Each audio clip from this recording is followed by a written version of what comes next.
Yes, you did. Thank you for paying attention.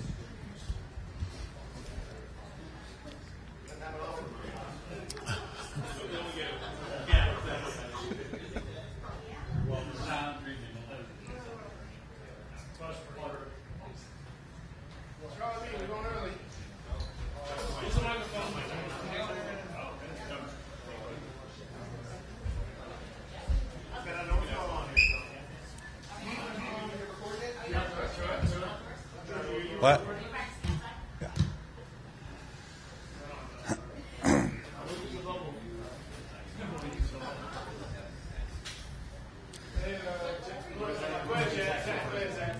Jay, just figured I'd go down the injuries. I think the biggest one from the other day was Jerry Rice, but it looks like Trent was out, and then Worthington and Thomas were back.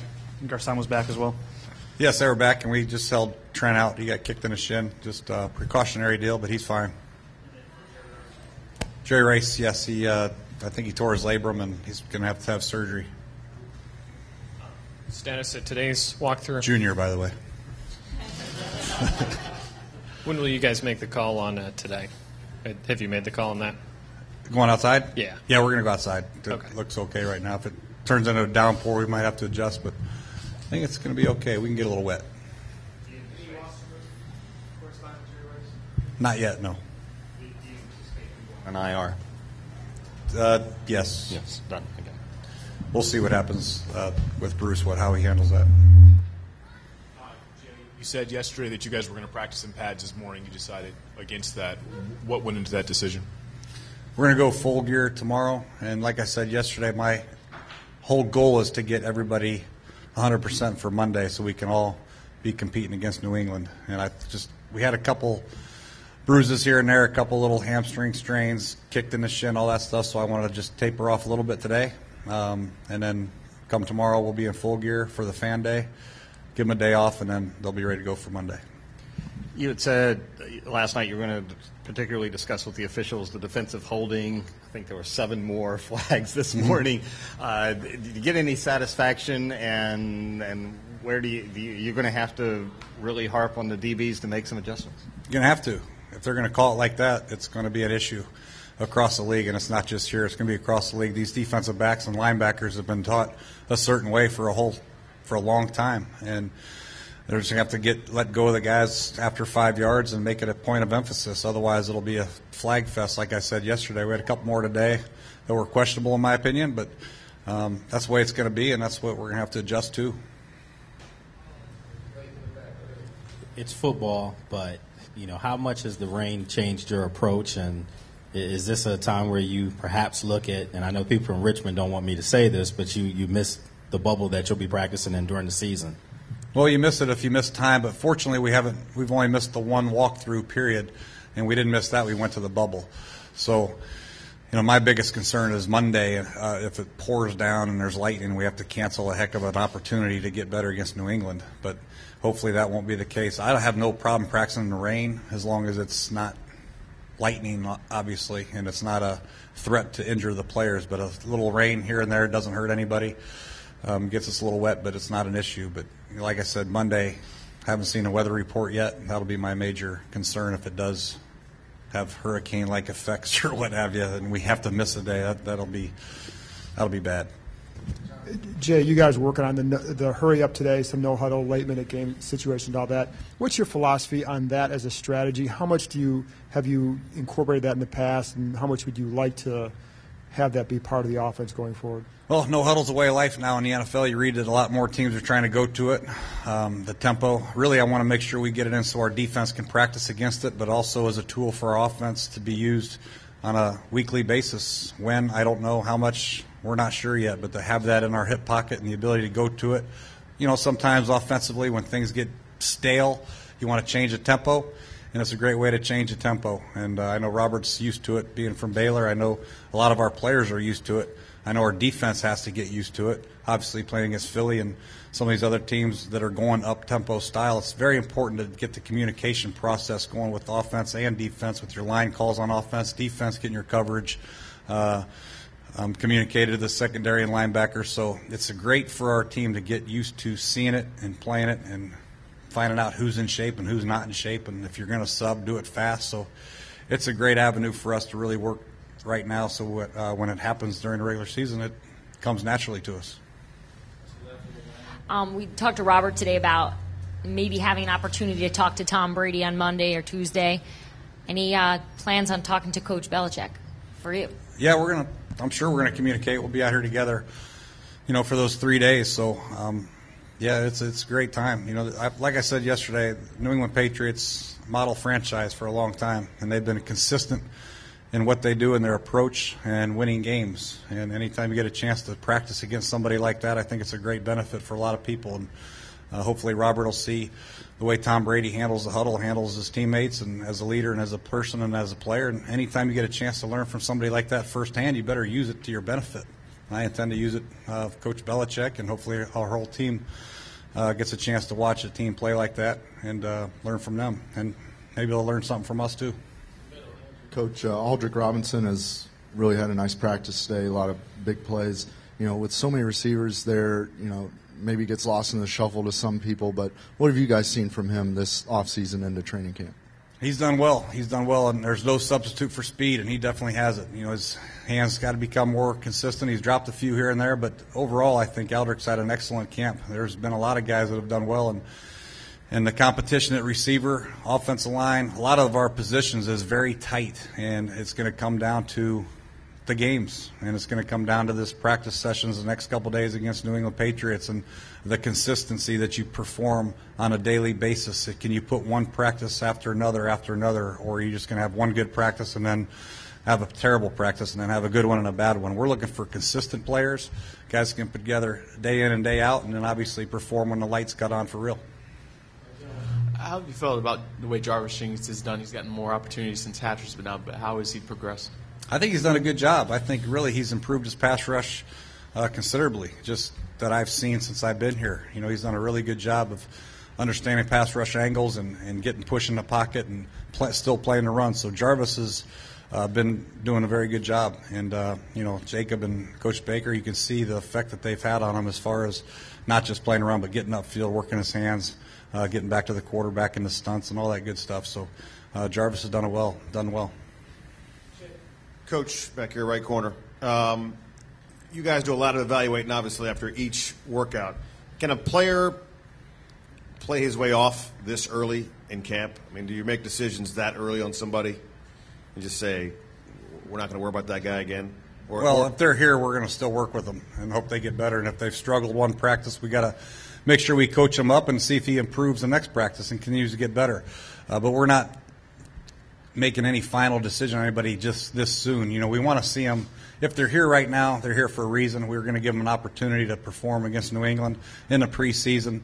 But if something happens where we feel like a guy's a fish out of water, then we'd like to get him out and put somebody else in. But so far that hasn't been the case, luckily, and we feel good about the guys that are here. We just got to do a good job of coaching them up, giving them opportunity to play themselves into a job or out of a job is the important thing. As a follow-up, because you've done it for a while, have you had guys that you thought early on, I don't think so, and then they turn things around and surprise you? Or that's the beauty of it, of football, is guys you don't expect to perform at a high level when the lights cut on. You sometimes do, and guys you have high hopes for sometimes don't. That's why to judge a player or judge our 53-man roster right now at this point is asinine. We got to let it play out in the games, because when the lights cut on, some guys don't show up, and some guys do that you don't expect. So we'll let the play take care of itself. Tyler Columbus was back after a couple personal days. Did he look good out there in your eyes? Yeah, Tyler did good. He gave up a sack one time, had a holding call, but Robert scrambled out of there. But Tyler's a good, solid football player, and he knows the system, and he's been here for a while, obviously, but he did a good job today.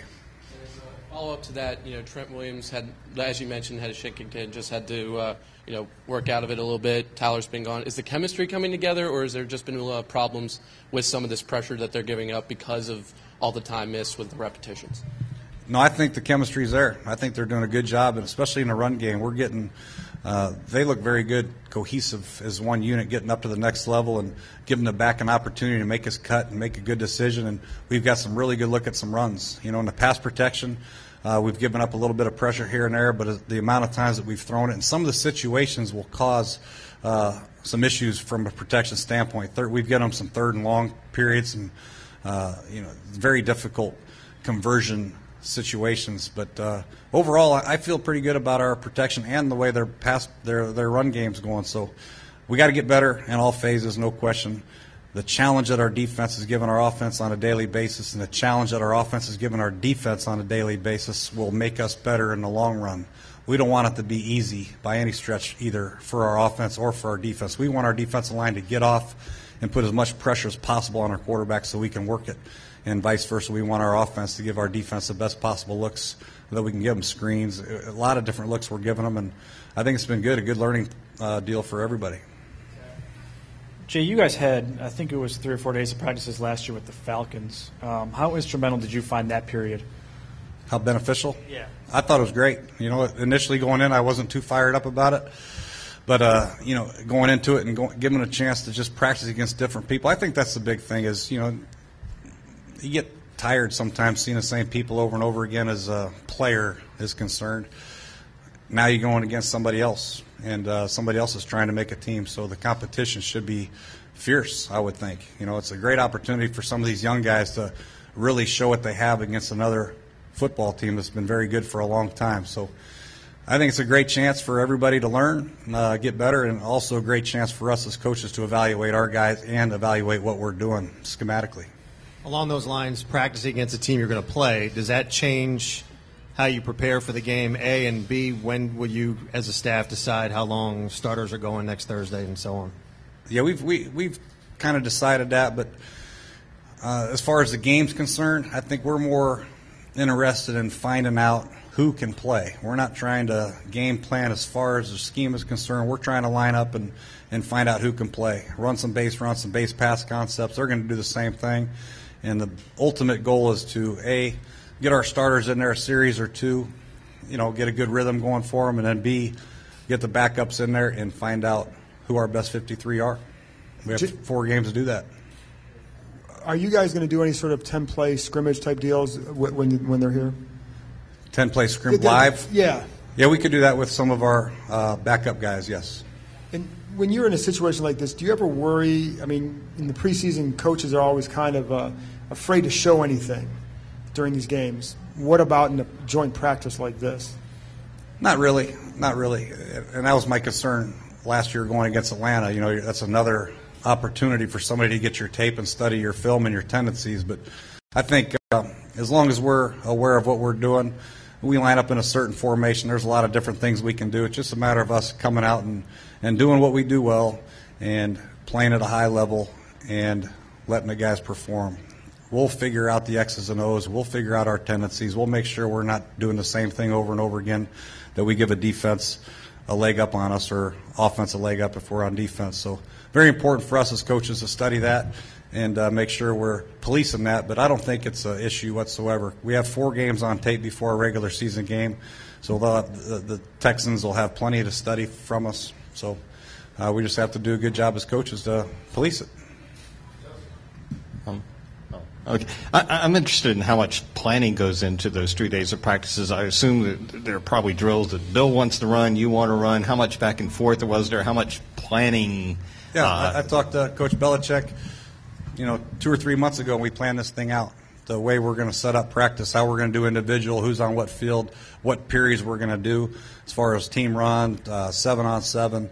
And then the team drills, how we're going to do it, 1 field, 2 fields. So it's all planned out and ready to go. We feel good about it. And then we can always adjust after the first day if something needs to be changed. But we both felt very good about it. It's going to get a good look for everybody. We're going to get everybody a lot of reps, and it should be good. How much time did it take for us to do? Well, we originally put a schedule together, sent it to Coach Belichick. He recommended some other things. So we adjusted it to fit what he wanted to do, what we want to do, and it really didn't take long. We both have the same goal in mind, and that's to look at our guys and get a good feel for, if our guys can play. Yes, it's a bit hypothetical, but could you ever see a joint practice taking the place of a preseason game if there were momentum to reduce the preseason? Or from a coaching standpoint, what would you give up? What would you lose in evaluation if you had one of those instead?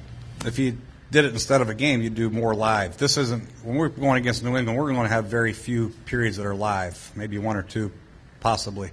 Obviously, the preseason games are live, and it's tackling and all that, so I don't envision that happening anytime soon. That's far out of my decision-making capability. So we're just using this as another opportunity to evaluate our guys down the road. Also, to invite New England down here. They're gracious enough to come down here, and hopefully we can all get something out of it in a positive way. All right, thank you.